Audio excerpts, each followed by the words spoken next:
Hello, economics students. So we are continuing our discussion of Chapter 19 and GDP and its uses. And now in this section, we're going to be talking about comparing GDP among nations and ways in which GDP can be useful for economists in understanding quality of life. So we're in section 19.4 in the second edition, and you will see there, well, actually, just to wrap up from the last time, that table 19.7 in the book just before this is talking about tracking GDP in real time, and we talked about how you have to use a deflator, to bring all GDP figures to one baseline figure. They use the year 2005 as the sort of artificial point that we want to compare all data before that and all data after that to 2005. So we want to run a comparison between American GDP in 1960 and 2010. You do it with $2005. Takes care of inflation. But anyway, when you look at GDP over time, you can see what's called the business cycle. And that's what table 19.7 shows you. In capitalist economies like ours, you're going to have periods of boom where the economy is doing well and growing, and there will inevitably come times when things slow down and the economy stops growing and even starts to shrink. The word for a short-term shrinkage in the economy is a recession. If it is long and deep in the period of shrinking, that is a depression, right? So 2008 was bad, or it took about 2.5 years for things to start getting back to where they'd been. But it still is not called a depression. It was bad, but it wasn't catastrophically bad. Time will tell us how the coronavirus shutdown, how it's going to play out. Is the economy going to bounce back reasonably well? Is it going to take a long time? We're certainly going to have a recession, but let's hope it doesn't rise to depression. The Great Depression, of course, in the early 1930s is the classic one. And what the chart in 19.7 shows is the periods of contraction as the economy shrank, and then the following periods of expansion as it began to grow. At some point, the trough bottoms out, and you have growth, okay? So the trough is the first column. That tells you when things reach their worst. And then the peak is when things peaked out at their best after a period of growth. The period of time when things were shrinking, right at the turn of the century, the last century, 1900, 18 months. Months of expansion, 21 months. And it shows in here every bit of the business cycle, every up and every down. You can trace it here. What you'll see is periods of contraction. If you average them out, I bet they'd come out probably a little bit less than 2 years. Recessions tend to go on a year or two. Some are shorter, thank goodness. Some are a little longer. But a year or two of contraction in the economy is not uncommon. And then you have periods of growth. Thankfully, the periods of growth tend to be longer and higher than the shrinkage before it was. America's economy has obviously grown in a lot in real terms in the last 120 years, right? So if you look at those, they run out to something more like 28, 29 months for periods of expansion. So they tend to be about half again as long in expansion as they are in shrinking terms. But look on the second page, or what is that, 462, and you will see there have been periods of immensely long growth. Look at the period of the 1960s on that chart. 106 consecutive months of growth. That's the 1960s. Now, partly that reflects lots of defense spending by the Defense Department for the Vietnam War, but it also reflects lots of government spending on programs. And even the beginning of the decade saw the Kennedy tax cut, right? So you actually had lower taxes than in the past and greater government spending. And the economy boomed in the 1960s because of that. You will also see another very robust growth period in the 1980s, 92 months. That again, tax cuts under Ronald Reagan, massive defense spending by the government.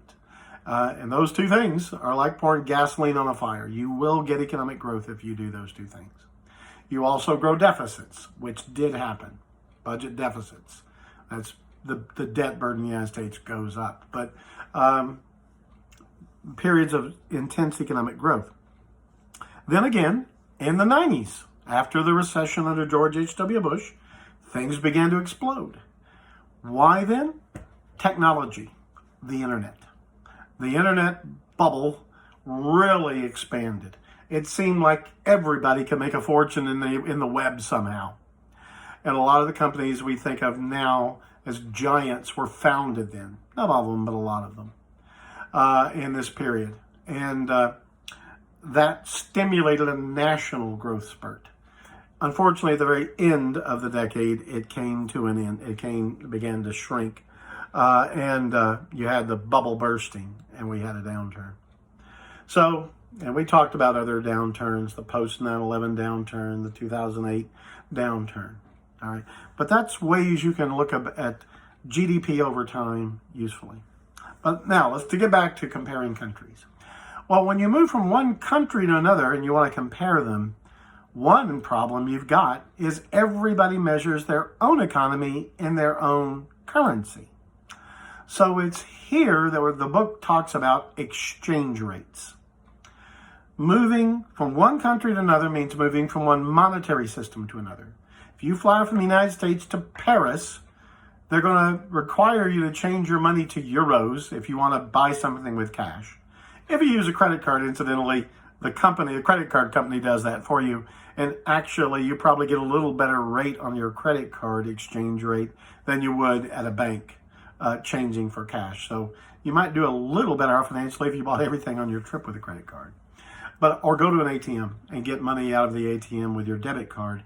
They tend to have a little better exchange rates than the bank kiosk in the airport. All right. But first off, I want you to think about what an exchange rate really is. If you want to buy something in the United States of America and you're a foreigner, we don't want British pounds in the Sears. We don't want euros in the McDonald's till. We want U.S. dollars because those foreign currencies cannot be spent here. So foreigners need to acquire our money to buy our stuff. If we want to buy goods from China, we've got to get the revised yuan from China to buy Chinese stuff. So in a free market, the people who have dollars and people in Europe want to buy American stuff, they essentially sell them dollars in their currency. And there's a little premium that's attached to that, right? They want to get some value for selling them dollars.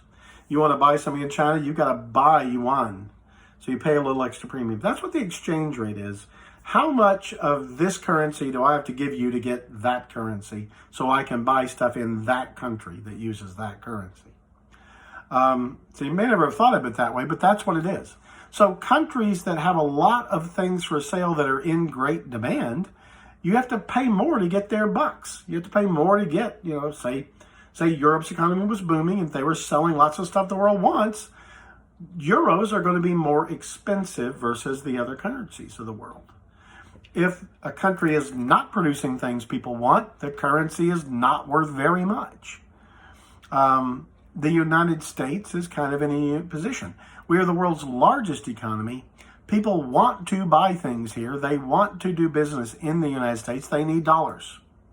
So everybody considers the US dollar to be basically a world benchmark currency.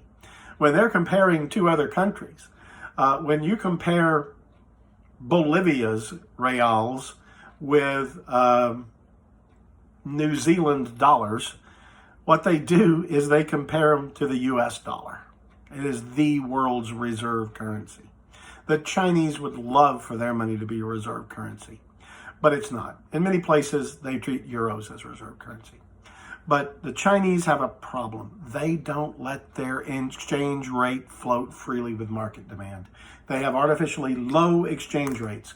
Why? Because they want their stuff to be cheap for people all over the world to buy. That is not fair.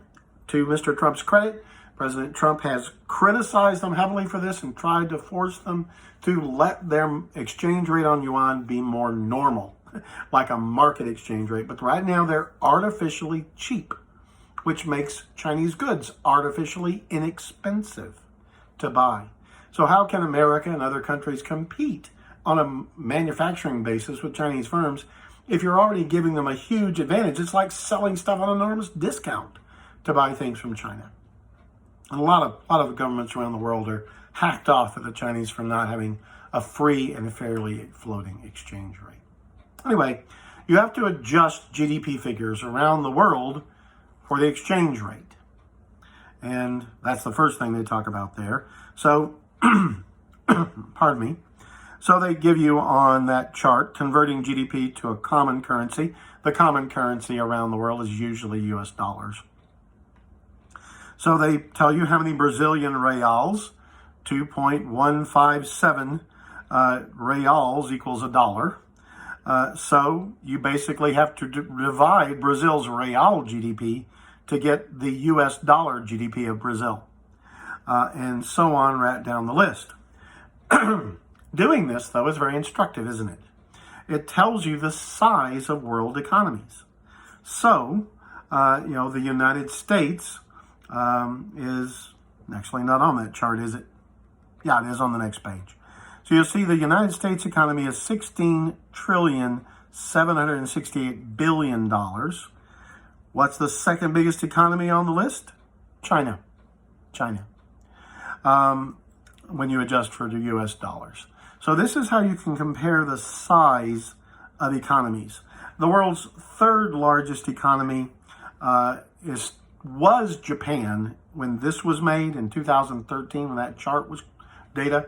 It has since been replaced. Germany is now the third largest economy, and not Japan. But anyway, this is a way you can compare the size of economies. However, if you want to really get some useful data, a lot of times what you want to know is what is the standard of living of a country like. Not how big is their economy en masse, but how do people live there? One crucial way you can find that out is per capita GDP. Remember what per capita means. It literally means per head, per individual in a country. You take the GDP of the country, usually if you're comparing them, you compare them in US dollars, and you divide it by the population. So you can see on the chart, table 19.9, the United States has a per capita GDP of $53,000. That's $53,000 for every man, woman, and child in the United States. If you look up the chart, you will see the second highest on that chart in the world is Canada, which is only slightly behind the U.S., just a smidgen behind the United States. And if you've ever been to Canada, well, you've seen shows set in Canada. It looks just like this country, right? They have cities like ours. The people there live almost exactly like Americans. That's one of the weird things about going to Canada, is how you don't really feel like you're in a strange country until you look at the money. And it's different, maybe, or the way they say A. but their economy is very much like ours. Their quality of life is almost identical to ours. And you can see there, the per capita GDP of Canada is almost within $10,000, within $1,000 of the United States. All right. Then you have a meaningful drop off, but which is the third richest country in the world by per capita GDP? Unsurprisingly, it's Germany. And I told you they're now the third largest economy. Then followed by Japan. So these are rich countries around the world. If you looked at France or Britain, they'd also be up there in that sort of same range. And if I were to ask you going into this talk, which countries have the highest standard of living, I bet you'd pick the U.S., Canada, Western Europe, Japan, right? That's where you probably would have picked, as having the world's highest standard of living, and you see it right there. But look at China. China is the second largest economy on earth, but their per capita GDP doesn't even top $7,000 per person. That is almost 1/8 of the United States per capita GDP. Why? They have 1.7 billion people and an economy that's smaller than ours. We have 325 million people. And there's your answer right there. They have so many people. The fact that they have some billionaires, the fact that they have cities with skyscrapers, the fact that they have great corporations cannot counterbalance the billion peasant farmers that have barely subsistence living. And if you look at other countries around the world, Brazil, it's richer per capita than China, and that you'd guess if you went and visited. But it's not even remotely on the same level with the U.S., Canada, Western Europe, Japan, not even in the same ballpark. South Korea is a lot closer. And if you see the movie Parasite, excellent, highly recommended. But it points out a problem in South Korea, extreme income inequality. You do have billionaires there. You have some people in the big cities who live very much like people in Manhattan or Los Angeles or Toronto or London. But you also have many people who are quite poor. That's what the movie Parasite's about. And you can see, again, per capita GDP is about half that of the United States.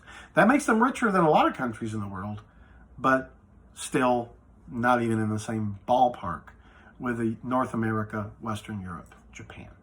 Okay? I think we have to stop there. It's only gone 17 minutes. So we'll end there, and I'll take this up next week. God bless.